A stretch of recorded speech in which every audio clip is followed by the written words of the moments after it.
झकझ हो रहे राजा, कमरिए में पीर बड़ा जोर जोर है राजा। से आज गुरुजी से सामने से मुलाकात हो गई है, हमारा सौभाग्य। राजा पायल उतार दो गुरुजी। आवाज करता बात गुरु वही कहानी निकलवाई देते हैं ना, बड़ा नगद गाना रहे और काफी दबा के रील भी बनी रहे। वाह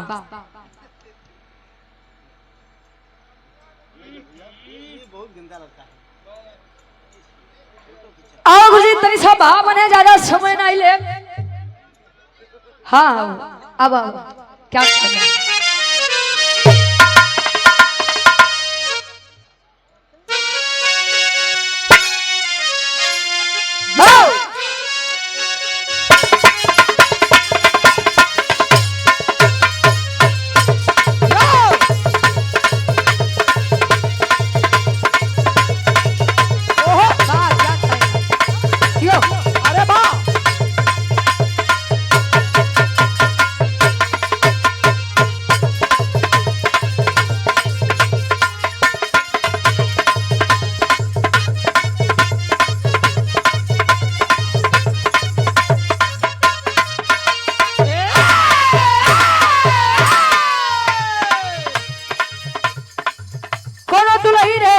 यूट्यूब पे हमारी आवाज में बड़ा आप लोग प्यार देता दुलार देता बारे हमारे गुरुजी के हरकत बा। जो चीज के मास्टर माइंड है वो से भागत है। दुलही कहे हिले के पलंगिया ता रोज हिलाता,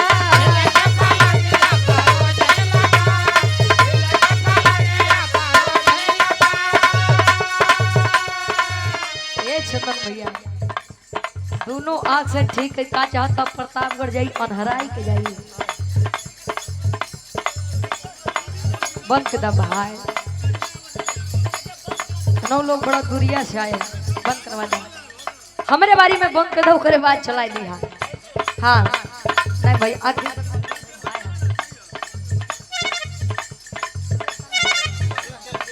और हमारे बड़े भाई आप शिव चरण दीवाना जी जो कि विरहा जगत के बड़े अच्छे गायक हैं, आप ओम प्रकाश दीवाना जी के आप परम शिष्य हैं। बहुत बहुत धन्यवाद हमारे बड़का भैया के द्वारा सुंदर माला और 100 रुपए का सम्मान छोड़ो में कोट कोट मन आशीर्वाद के छाड़ी दुलाई कहे हिले के पलंगिया ता रोज हिलाता,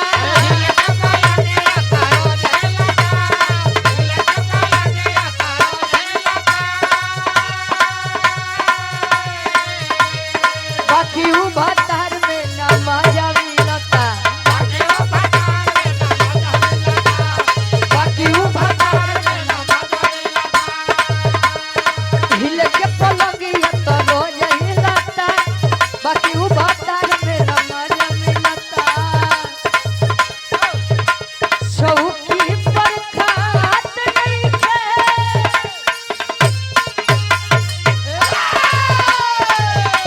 शौकी बरखात नहीं थे, सही से मिलनवा बलम के बाबुल बाबेलनवा बलम के बाबुल बाबेलनवा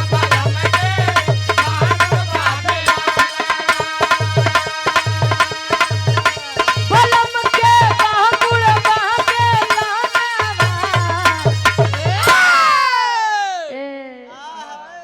राजा के बाबुल बाबेलनवा, राजा के बाबुल बाबेलनवा, राजा के बाबुल बाबेलनवा।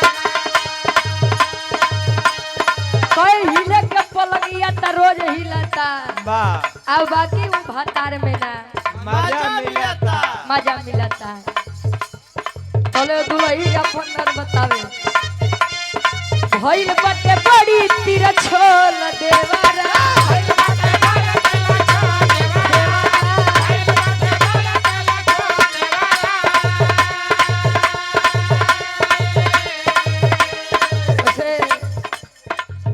गुरुजी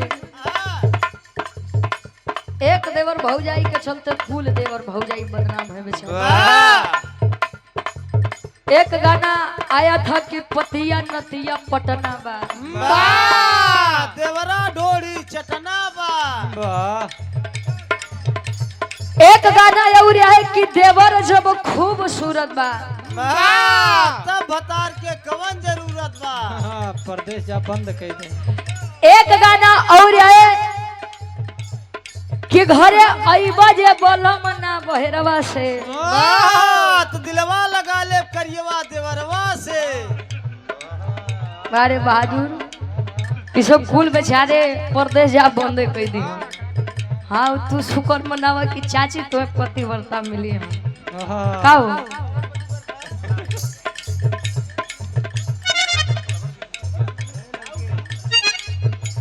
युवा ड्रग लवर रिंकू यादव हमारे बड़े भाई हैं। ये बड़े भाई के द्वारा 201 रुपए का सम्मान, बहुत बहुत धन्यवाद, आशीर्वाद के चाह रही। और ऐसे ही हर मोड़ पे तरक्की मिले ईश्वर से हमारी यही कामना है। हाँ भैया हम जाना तू नाचे को देख परेशान है भाई बाटे बड़ी तीर छोल देवारा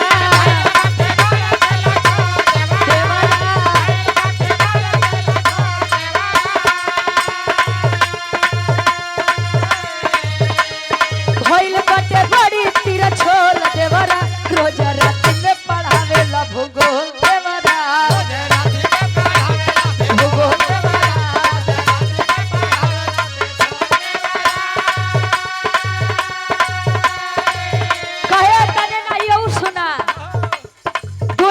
बतावे गोल गोल देवरा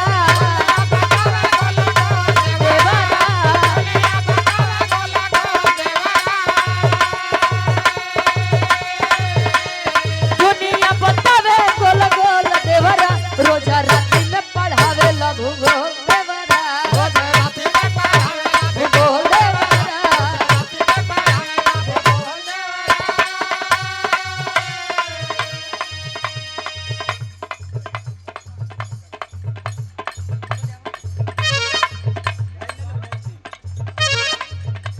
श्यामलाल हमारे गार्जियन जी मरुई से सुंदर माला 100 रुपया, बहुत बहुत धन्यवाद, आशीर्वाद कचारी के मुझे अपनी कला में कामयाब रहे।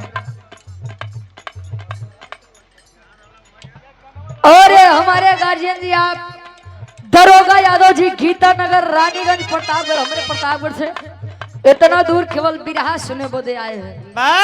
इतना कमे बा बिहार ले चल जाते हो। यह 200 रुपए का सम्मान हमारे दरोगा चाचा के द्वारा और अपना म्यूजिक प्रयागराज सीताराम बिरहा म्यूजिक और राधा म्यूजिक क्लब के डायरेक्टर साहब दादा हमारे महेंद्र यादव प्रयागराज 501 रुपए का सम्मान, बहुत बहुत धन्यवाद, आशीर्वाद के छा रही। दुल्ही कहे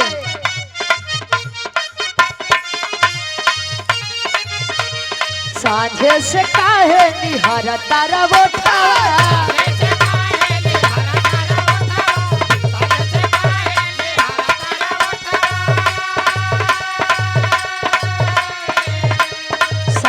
से काहे निहारा तारा बोठवा मन में बका रहुआ खोट जी खाली दुनाली से बात कर चाहे लगे भराई बना नोट जी खाली दुनाली से बात कर चाहे लगे भराई बना नोट जी खाली दुनाली से बात कर चाहे लगे भराई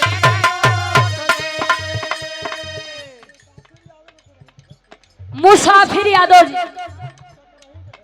ककरही की 500 में से सुंदर माला 100 रुपया, बहुत बहुत धन्यवाद। मिसिरपुरा की धरती से छोटे लाल यादव जी हमारे छोटू भैया सुंदर माला 100 रुपया, बहुत बहुत धन्यवाद, आशीर्वाद के चाह रहे।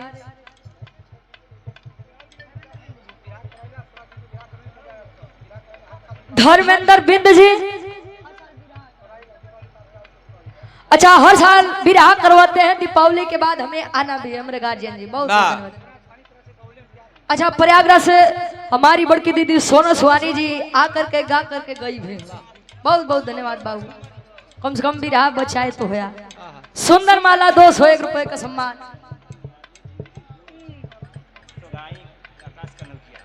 चंदन यादव जी आप उनके जिगरी दोस्त हैं आकाश कनौजिया जी, सुंदर माला 100 रुपया, बहुत बहुत धन्यवाद बा, आशीर्वाद के चारी।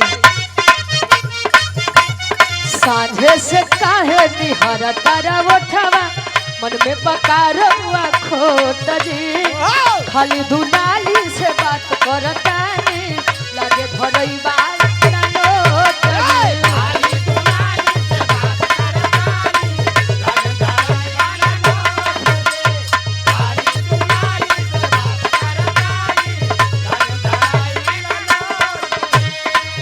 और हमारे बड़े भाई जिनके द्वारा बड़ा प्यार मिलता है, सम्मान मिलता है, चंदौली में कहीं भी हम लोग आ जाएं।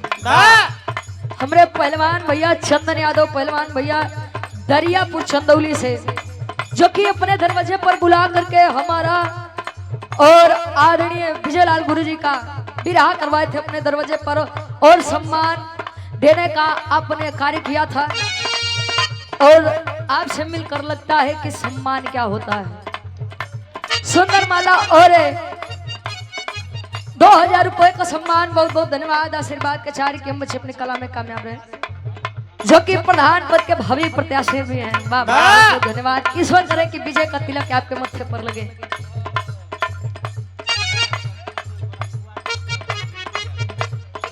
युवा ट्रक लवर रिंकू यादव, तो मैंने और कुछ बोले रखा भाई। युवा ट्रक लवर रिंकू यादव जी, ये 100 रुपए का सम्मान और 5 साल लगातार हमारे चंदन भैया आदरणीय गुरुजी के साथ रह चुके हैं और रहते भी हैं।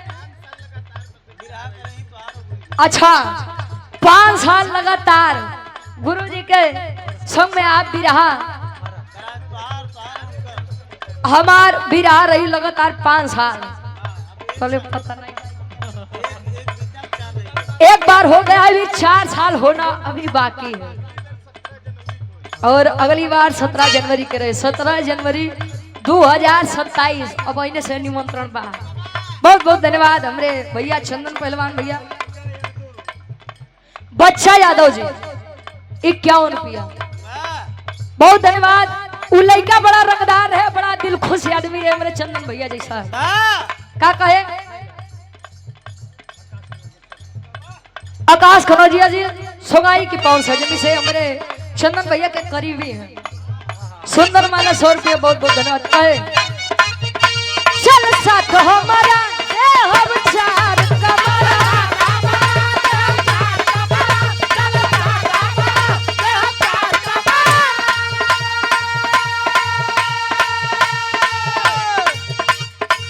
चल साथ हमारा हम चार कमरा,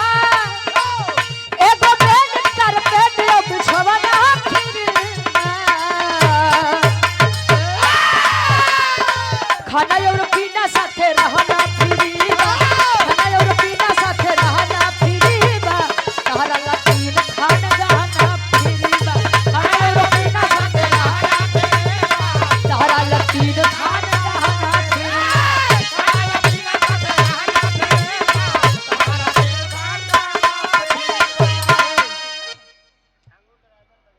छागुर ड्राइवर जी बगही की 500 में से 12 ड्राइवर साहब 100 रुपया, बहुत बहुत धन्यवाद। आओ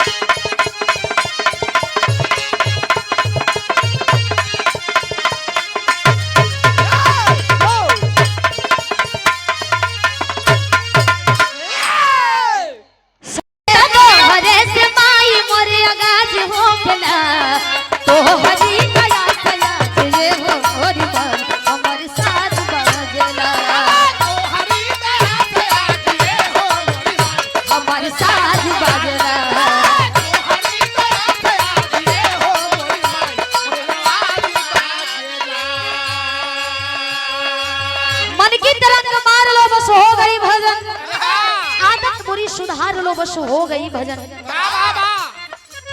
अगर जौन आदत त्यागे लायक हो के त्याग दा, जौन अपनावे लायक हो के अपना ला। लक्ष्मणपुर लोकमनपुर चुलबुल सिंह जी हमरे गार्जियन जी के द्वारा 100 रुपया देके हौसला बढ़ावल गइल बा। बहुत बहुत प्रणाम, बहुत बहुत धन्यवाद बा।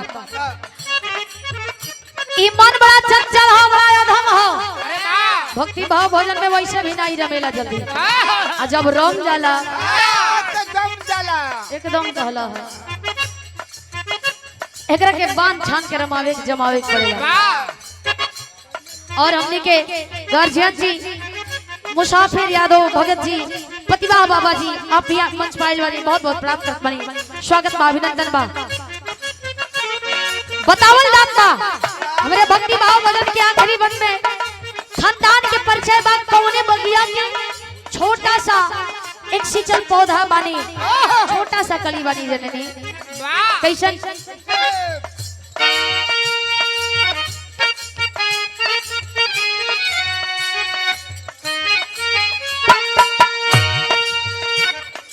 तनी रुकला।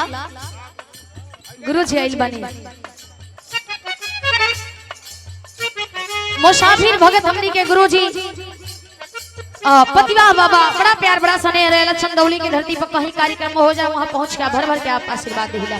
सुंदर माला और ये हजारों हजार के आशीर्वाद दिले बनी। बहुत बहुत प्रणाम, बहुत बहुत धन्यवाद। बिजली विभाग से छोटे बगई से बड़के भैया ब्रिजेश मौर्य जी 100 रुपया देके आशीर्वाद दिले बनी। भैया बहुत बहुत प्रणाम, बहुत बहुत धन्यवाद।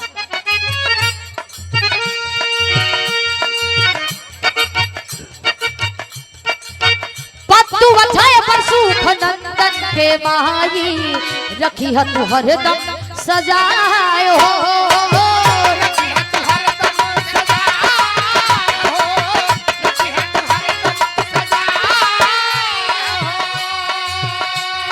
रंजित राम दयाल यार बीना के जननी, दी है तू भगिया जगाए।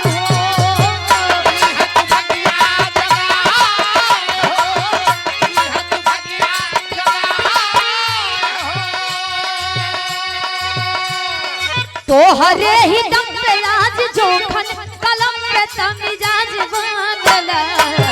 हरे ही दम पे आज जोखन कलम पे मिजाज बांधला। हरे ही दम पे आज जोखन कलम पे मिजाज बांधला। अरे तो हरे ही दम पे आज जोखन कलम पे तमिजाज बांधला। आ तोहरी दया से आज ए हो मोरी माई, हमारे साज बाजरा। तोहरी दया से आज